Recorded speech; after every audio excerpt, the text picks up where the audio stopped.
should go and have a talk. And at least I think President-elect Donald Trump would be happy to hear what I want to talk about. So I went. And what did you tell him? Talk about the small business, talk about agriculture products, talk about the trade between China and the USA.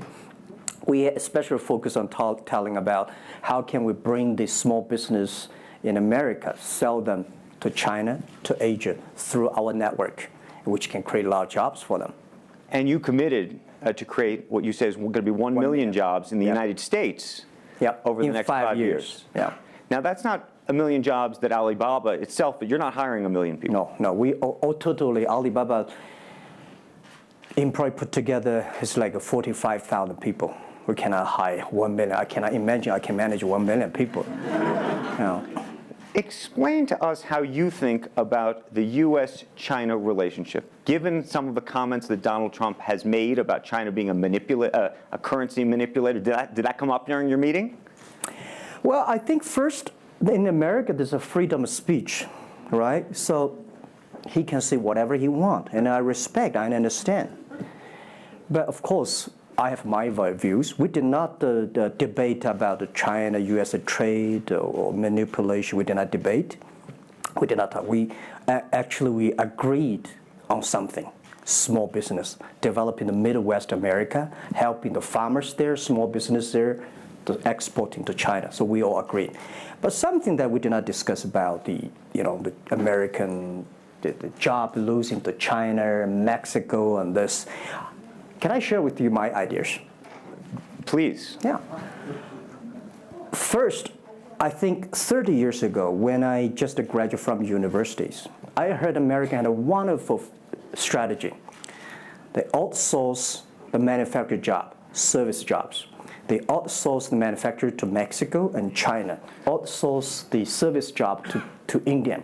There's a book called The World is Flat. Tom Friedman, colleague at the New York Times. And I think it's a perfect strategy. You know, that the Americans said, we just want to control the IP, we just want technology, we just want the brand to leave the lower end jobs for the world. Great strategy. And second is that the American international companies made millions and millions of dollars from globalization. The top 100 companies in America. Amazing. I remember when I graduated from university, I tried to buy a beeper, the Motorola beeper.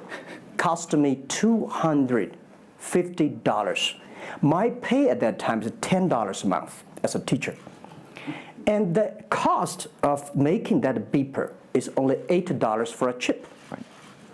So past 30 years, IBM, Cisco, Microsoft, they made tons of money. The profit they made are much more than the 4 largest banks in China put together, the China Mobile Phone, China Unicom, and whatever you name it, put together. Still, these multinational companies made more money than. So their market cap grew more than 100 times in the past 30 years. But where did the money go? This is what I'm curious, because as a business people, I always care about the balance sheet. Where the money coming, where the money go. Past 30 years, the American had 13 wars, spending $14.2 trillion. The money going there. What if they spend a part of that money on building up the infrastructure, helping the white collars and the blue collars? No matter how strategy good it is, you're supposed to spend money on your own people, right? Not everybody can pass Harvard. Like me, they're not good at education, right? We should spend money on those people who are not good at schooling.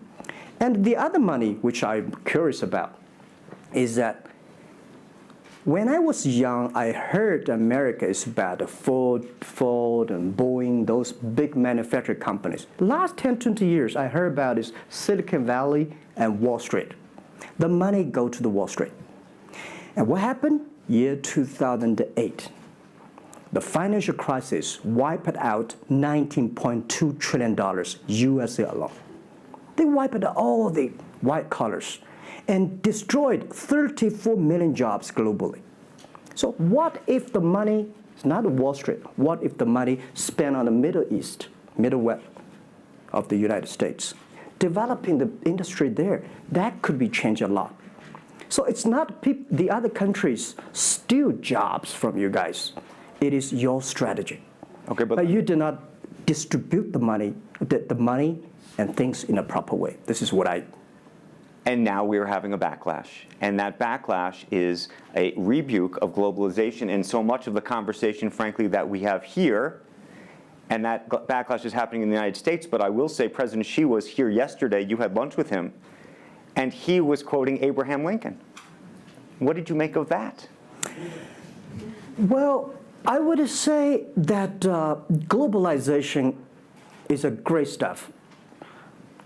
It's the USA, it's developed countries to teach us how to do globalization. I remember 2002 or 1 before China joined the WTO, everybody in China was worried. Me, I was worried. Because what if all the international products come to China, destroy our industry, and we have lose a job? So convince China, after 20 years, then you guys are say, this is a terrible thing. I believe globalization is good, but globalization needs to be improved. This is Donald Trump, President-elect, want to solve it, the problems. That globalization, I think, should be inclusive globalization. In the past 30 years, the globalization was controlled by 60,000 big companies. 100 years ago, globalization was controlled by several kings and emperors. What if next 30 years we can support 6 million business doing business across the board? What if in next 30 years we can help support 20 million small business can do business across the board? So this is something which I believe globalization should be inclusive. And do you think that the words of President Xi will happen in reality, which is to say that China has largely acted on its own behalf for many, many years, and now is effectively saying that the U.S. needs to continue acting on everybody else's behalf? Yeah, I think, the world needs some, such a, Mr. Xi yesterday said, it's a wonderful time, it's a bad time, or the worst time. The world needs a new leadership, but the new leadership is about working together. This is what I understand. We do not necessarily need one specific leader to teach us what to do, what not to do. But the world have to partner together. This is what I think. And I think as a Chinese, as a business people, I feel proud for what President Xi said yesterday. As a business person, I want the world to share the prosperity together, to join the force together. As a Chinese, I'm happy about what he committed. Yesterday he said, he speaks like us, takes the responsibility of the second largest economy. As the China's second largest economy, he has to take some responsibility. This is the first time I heard a Chinese leader make number commitment. He said, next 10 years, we are going to import $8 trillion US. This make me feel excited because China is transforming from exporting to importing. If there's a concrete number, if we can fulfill it, this is going to be huge change to the China and to the world. But don't you think that it's easier today for China to be interested in globalization because of the benefits that can accrue to China because you're continuing to develop than it is for countries that are, quote unquote, developed? Well, first, the WTO rule is not designed by China. It's not made by China. I would say there's something that I want to change. The WTO is designed, a lot of rules designed for big companies in the past 30 years, and only big companies can do it. And China definitely benefit a lot from opening. I think China should learn one thing, that we grow in the past 30 years. It's because we open to the world. If we continue to open to the world, not fully. Okay. American business that wants to effectively go into business in China has a very difficult time, has to partner effectively with a company that's there already. This is why I said China has problems too. The world has problems. And China definitely has a lot of problems. China should open, should be more confidence. This is what I feel yesterday. I feel the confidence of Mr. Xi that he is ready to open more to the world. This is what I suggest, that we should solve the problem by business community, by negotiation. WTO, China joined WTO for like 20 years or 70 years, I don't know the number. But the past 2 years, that I think we as a business, we as a country, we as the world, we have to review something. Right. But not because unbalanced things, we stop it. You've been calling for something called EWTP. Yeah. What is that? This is what I would talk about, is that the WTO was great, but they mainly designed for developed countries, big companies. There's no opportunity for small business. We want to build up an EW, Electronic World Trade Platform, to support young people, small business, that through mobile phones, internet, they can sell and buy across the board. And the other thing is that WTO is a very interesting organization. When you put the Doha round, when you put 200 government officers in a one room, ask them to agree on something, it's impossible. I can never imagine that they can agree on something together. Business should be designed by business people. So we believe EWTP should be something that the business people sit down together, agree on something, negotiate on something, and get endorsement from the government. I want to talk a little bit about Alibaba and the model itself, because I think for many in the West, if you will, they don't necessarily understand it. And to the extent that the extent that I could try to compare it to Amazon, which I know you think is an unfair comparison, one of the things that's so fascinating to me is that Amazon and Jeff Bezos have pursued what might be described as a very asset-heavy business model. They're buying airplanes. They want to own the entire supply chain from beginning to end. And Alibaba has effectively an asset-light business. It is very much, in terms of the retail piece of this, the opposite. You don't want to own the warehouses. You don't want to own the logistics companies. How do you think about that? Is Jeff Bezos right, or are you right? And is there going to be a meeting in the middle? I hope both are right. And because the world can never have one model. If the world has only one correct model, the world is too boring. Right? We need to have all kinds of models. And the people who do the model should believe in the model. And I believe what I do. Right? The difference between Amazon and us. Amazon is more like an empire. Everything they should control themselves, buy and sell. And our philosophy is that we want to be an ecosystem. Our philosophy is to empower others to sell, empower others to service, making sure the other people are more powerful than us, making sure with our technology, our innovation, our partners, our 10 million small business sellers, they can compete with Microsoft, IBM. Our philosophy is that we think using internet technology, we can make every company become Amazon. Remember one thing. Today, for our sales, our GMV last year is more than 550 billion US dollars. To hire people deliver for us, we need 5 million people. So how can we hire 5 million people deliver things for us to deliver the things we sold?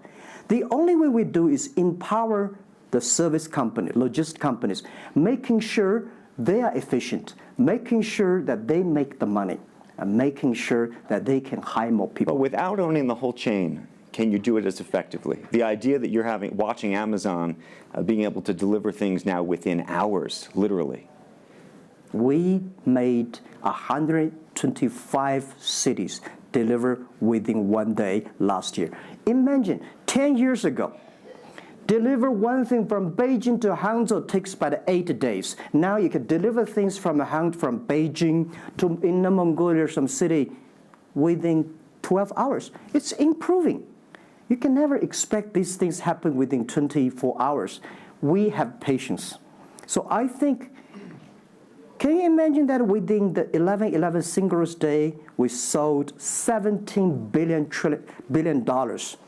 And by delivering more than 600 million packages within 3 days. This is happening. And this is what we feel proud of. It's not how much money we make. It's not how powerful we are.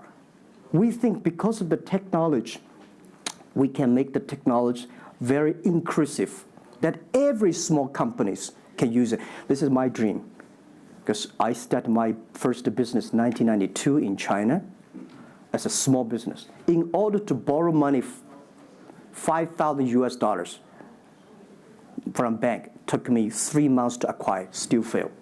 So difficult to be a small business. Today, with the technology, we can empower them. This is something I want to do.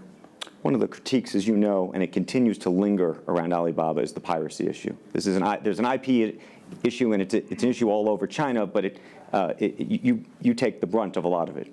Yeah. How much progress have you made in your mind, and how do you think about some of the regulatory bodies in other countries, including the US, that continue to criticize Alibaba for these issues?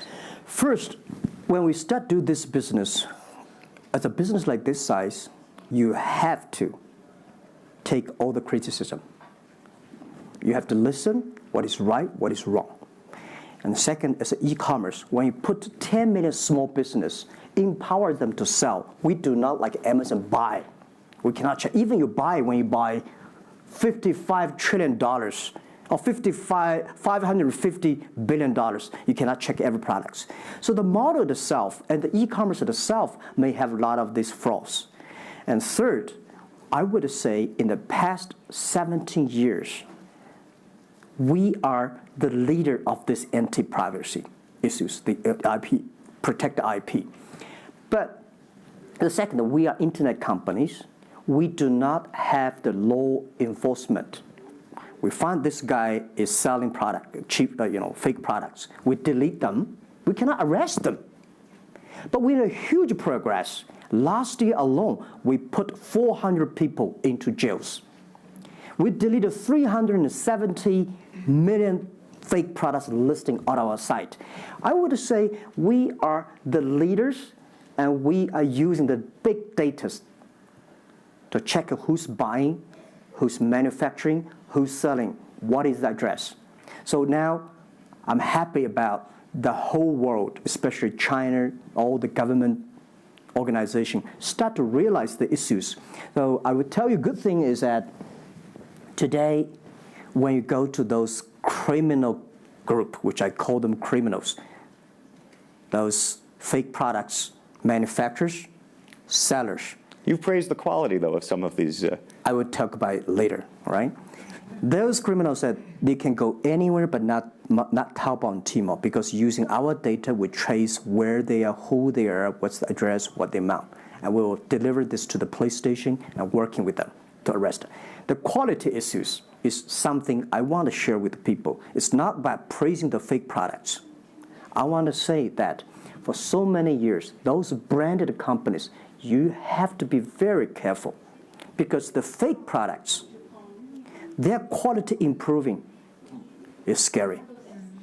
That is the difference between us. Because when you find guys, the people said this is fake, and you have to find people, you have to find a third-party institution to check it is fake or not. We find sometimes the quality is better.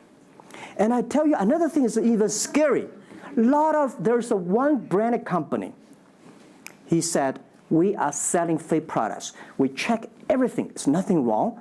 So we say, what is wrong? So we buy the products from his flag shop and deliver to them. They say, it's a fake. You know what I'm saying? Yep. We buy things from the flag shop of this brand and deliver back. It's the fake products, they say. So it's a bit confusing. This is fighting against the fake products. Is a war against the human greediness. It's not easy. You cannot finish it, but you have to continue to fight. And I want to say we put 2,000 people, 1 billion RMB every year fighting against that. It can never finish the war within 2 years. But I'm happy. Whether people criticize me, criticize us, the most important is that we are happy about the progress we made. Right. But if people praise me, so, when people say, Jack, you're wonderful, I know I'm not wonderful, right? Oh, Alibaba's great. We are not great. We are just a 17-year-old company. But when people say, you're doing nothing, no, we are doing a lot of things. But you don't have to argue. You don't have to debate. You do what you believe. One of the things you mentioned was using big data on the piracy side, but the other thing that you're using a lot of that big data to do is provide credit and effectively banking the unbanked. And what's so fascinating to me, and I hope you'll share it, is we've talked about the Sesame credit. How you are able to use big data effectively to figure out who deserves credit and who doesn't in a marketplace where some of these people had no credit history before. Okay. Well, before we do that, we had a system called Teach Computers to learn how to anti-fake products, teach the computers to learn how to, because we have Alipay, a lot of people try to use all the ways to cheating. So we teach the computer how to do that, the cheating things. So we've been doing that for 10 years. Until now, there is called artificial intelligence, because we've been doing that. We are a data company. 8 years ago, we said to ourselves, Alibaba should not be an e-commerce company. We should be a data company, because we have the data from consumers, we have data from the manufacturer, we have data from the logistic company and transactions. But we think how we can make a data really beneficiary to the society. What China needs is that we have a lot of great people. All the small business, they are very credible, but we don't have a credit system for them. So how can we using a credit rating system based on the data we have to giving everybody a Sesame rating system? That is so powerful in the past 4 years, because every individual, every small business, if they have been using our services, we give them a rating system. So we're giving loans in the past 5 years. We're giving 5 million business loans. They only borrow $5,000. 3 minutes, we can decide whether we should give you money, how much you want to give. Within 1 second, the money will be in your account. And 0 people touch, so we call it 310. And even today, the Sesame rating system become people dating. The mother-in-law want to say, hey, you want to dating with my daughter? Show me your rating system of the Sesame card. So it's so funny. We go to the, people want to rent a car, people want to rent a bicycle. They will say, show me your Sesame cards. Good. Because if they do not pay back, if they do not fulfill, the rating system is going to low down, and they can never rent a house. This is what we want to build up, the system, that if you sell or buy fake products, the Sesame cards will show. I'm going to open up to questions, but a final one from me.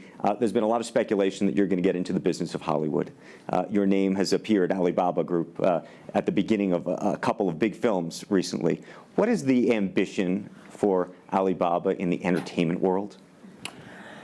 The beginning was like this. Several years, every 5 years, we have a review for our strategy. Now, our strategy is always look at the 30 years and 10 years. And every strategic decisions we make, we have to ask one question. Is this decision we made solve society problem? Because we believe the bigger social problem you solve, the more successful you are. So if we do this cannot solve any social problems, we don't do it. Second, is this project is going to be successful in 10 years? If it's going to be successful in 10 years, let's do it. If it's going to be successful in 1 year or 1 month, now more I would say, forget about it. Because why you can be successful in 1 year or 1 month? So we all have to put parallel. And 5 years ago, we had a big debate about 10 years later, 20 years, what are the things the China society and the world want? So we say happiness and health. 2H strategy. So happiness and health. We believe Hollywood, the movie industry, bring people happy. Because today, nobody's happy. Rich people not happy, poor people not happy, At least when I watch a movie, I feel happy about it, right? So I think we should partner with the Hollywood, especially like a lot of, we have a different way of living. In China, the movie, we have a lot of heroes. But China movies, heroes always dead. The American movie hero never die. If all the heroes die, who want to be the hero? So my movie, I want to make the hero live. Right, so this is, I think we should learn a lot. And it's only about 2 years, so we have another 8 years to go. I want to make our company that it's not e-commerce. It's something that giving people inspirations. Giving people, because I learn a lot. For example, I always say that my favorite movie, Forrest Gump. You know, life's tough. This is I learned, and that inspired me. That is why when people call me crazy, stupid in the past 17 years, you're crazy, you're doing something never work. You're stupid, how can you do that model? Amazon this model, eBay this model, why Alibaba this model? I told myself, Forrest Gump said, go ahead. Never care about what the other people. And the other thing, Forrest Gump said, nobody make money out of the catching whales. People make money by catching shrimps. So we serve small business. Fair enough. Jack Ma, we should probably end it there because we're going to run out of time, but I thank you.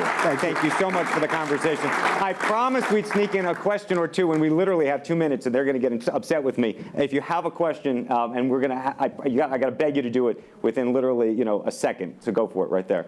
Okay, I'm not going to say that China and the US is going to have a trade war, but if the Trump administration gets tougher on China in terms of trade agreement, is that going to hurt Alibaba? Well, I don't think so. I think China and the US should never have a trade war. We'll never have a trade war. And I think we should give President-elect Donald Trump some time. And he's open-minded. He's listening. And I think the war, it's so easy to launch a war. But it's so difficult, almost impossible sometimes to terminate a war. Iraq war, Afghanistan war, is that finished? No. Trade war, I believe one thing. When trade stops, the war starts. Trade is something that people start to communicate. Trade is something people exchange culture and value. And I will be happy if China and USA agree on something and Alibaba business model destroyed. I would destroy Alibaba model by stopping the war between. Because how can you imagine the first largest economy of the world, second largest economy of the world, have a trade war? It's going to be a disaster for two countries and for the world. If anybody can do something to stop it, do anything to stop it. Did you have a reaction to Trump and the situation with Taiwan and how he's thinking about that? Well, Taiwan, I think this is not something about government. This is not something about business. This is something about the people. If the Taiwan issue is the population, if you do Taiwan issue, it's like against 1.4 billion people. So this is another issue. So we're talking about trade. We're not talking about Taiwan. Very politic. Let's take one final question if we can. I think we can steal one more in. Yes, sir, right there. I'm not a politician. I try to speak like me, this. a credit store. How do you assure you are not messing up with people's life and you are not dictating the whole, credit kingdom or the system? Because now you are the decision makers, you are the rule makers. Okay. First, I'm not sure. People say, oh, this is uncertain world. Every day is uncertain. The only certain day was yesterday. I'm not sure about that in the future I would dictate, I would be stupid. That's why I should retire early when I'm young. That is why I have a lot of things that I dream I want to do. I want to do philanthropy, I want to be a teacher, I want to go back to school, I want to do the environment. And the world is so wonderful. Why you should be the CEO of Alibaba all the time? I'm coming to this world not to work. I want to come to this world to enjoy my life. I don't want to die in my office. I want to die on the beaches. It's a wonderful message. Jack Ma, thank you for the conversation. Well, can I say one last thing? Yes, please, please. I just want to give my last advice to any people here that every government should pay attention to in the next 30 years are critical for the world. Every revolution, technology revolution takes about 50 years. The first 20 years, technology company. Next 30 years, the implication of the technology. Focus on next 30 years. The first 20 years, eBay, Amazon, Facebook, Alibaba, Google. Good. The most important is that make the technology inclusive, make the world change. This is 30 years. Next, pay attention to those people who are 30 years old. because those are internet generation. They will change the world. They are the builder of the world. Third, that let's pay attention to the company who have fewer than 30 employees. So 30 years and 30 years old and 30 employees. That can make the world much better. Jack Ma, thank you very, very much. Thank you. Thank you. Thank you. Really appreciate it. Thank you. Thank you.